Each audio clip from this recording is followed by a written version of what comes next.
Bab ke-121. Siapa gadis itu? Arjun membawa istrinya pulang ke rumah. Rasanya Kiku juga masuk ke kamar dan diperhatikan oleh keluarganya. Lihat wajah mereka tadi, bisik Yongki. Ya, kamu jangan julid. Namanya pengantin baru pastinya malu. Bujuk Indria. Kenapa harus malu? Balas Yongki. Kamunya saja yang tidak punya rasa malu. Ucap Indria. Loh, maksud aku kan gini, Nala dari kecil sudah terbiasa di sini. Jawab Yongki. Hanya perempuan yang bisa memahami perasaan perempuan. Gumam Indria. Baiklah, aku adalah lelaki yang tidak bisa memahami isi hati istri. Sindir Yongki. Indria menahan tawa, suaminya berlagak mengalah tapi juga menyalahkan. Ayunda, kamu coba panggil abang dan kakak ipar kamu ya. Mereka pasti belum sarapan. Dan kamu, Mas, ayo kita berdiskusi dulu. Pinta Indria.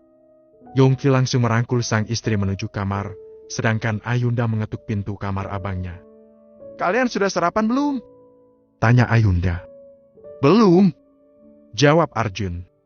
Kalau gitu ayo sarapan bersama, sudah ditunggu ayah dan bunda. Balas Ayunda ramah. Iya, jawab Nala dan Arjun. Setelah berada di ruang makan, suasana menjadi hening. Apalagi Arjun dan Nala, mereka sangat pendiam dan salah tingkah. Keduanya menjadi pemalu, membuat Yongki ingin menggoda mereka. Nala, kenapa kamu jadi pendiam begitu? Kan sudah terbiasa di sini sejak kecil. Ucap Yongki. Nala hanya mesem saja, yang tadinya memanggil Om sekarang harus ayah karena sudah menjadi menantu. Tetapi dalam menghadapi perubahan itu terasa canggung. Ayo semuanya makan, setelah ini ada hal penting yang mau bunda kabarkan untuk kalian. Ucap Indria. Iya, jawab Arjun dan Nala bersamaan. Setelah makan, Indria mengajak lainnya untuk duduk di ruang santai. Ada apa, bunda? Aku tidak bisa lama-lama karena sebelum jam 9 sudah harus ke kantor polisi. Ucap Arjun. Ya, hanya sebentar saja kok. Bunda sangat tahu, bagi pengantin baru memang akan lebih nyaman dan merasa bebas punya rumah sendiri. Jadi gini Jun, bunda ada rumah peninggalan dari kakek kamu. Rumahnya besar dan bagus. Sudah bunda renovasi juga, dan di sana ada perusahaan. Bagaimana kalau kamu dan Nala tinggal di sana, sekalian mengurus perusahaan itu karena bunda sendiri sudah tidak begitu telaten lagi mengurusnya? Ucap Indria. Oh, yang di luar kota itu ya? Rumahnya aku suka sih, tapi bagaimana dengan Nala? Bukannya dia baru saja mendaftar jadi dosen di sini?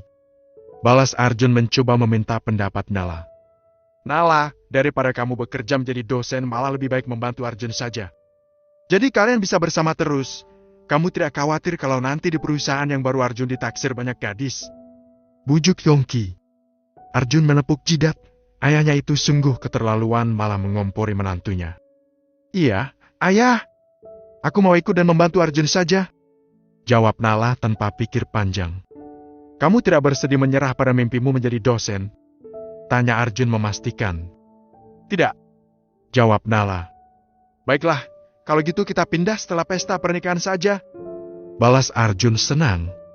Jun, apakah rencana kamu membangun merek ponsel sendiri jadi? Tanya Yongki memastikan. Ya jadi dong, ayah. Itu adalah mimpi aku. Jawab Arjun yakin.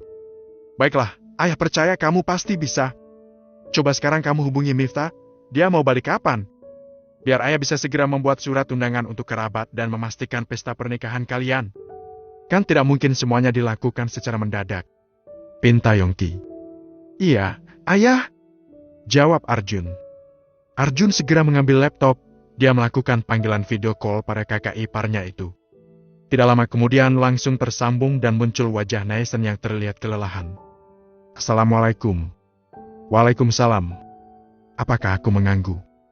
Tidak. Aku hari ini tidak ke kantor tapi kerja di apartemen saja. Ada apa?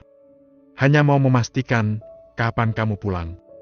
Mungkin sekitar 6 hari lagi. Baiklah, kalau gitu dari sekarang aku akan siap-siap dulu. Kamu sehat kan? Kenapa loyo sekali? Aku hanya kurang tidur saja. Pasti kamu sudah kerja keras di sana. Semoga berhasil ya. Ya, mungkin karena aku masih pemula jadi memang belum begitu handal. Naesen, barusan gadis yang lewat itu siapa? Kok aku merasa tidak asing? Gadis yang mana? Aku di sini sendirian. Jangan bohong padaku. Mataku ini masih sehat. Jelas-jelas di belakang kamu barusan lewat seorang gadis memakai gaun. Kamu salah lihat. Aku tutup dulu ya, nanti aku hubungi lagi. Assalamualaikum. Belum sempat Arjun menjawab, salah sambungan telepon langsung terputus. Arjun hanya bisa bengong melihat Nesen yang tadi tampak gugup. Loh, kok sudah tutup saja?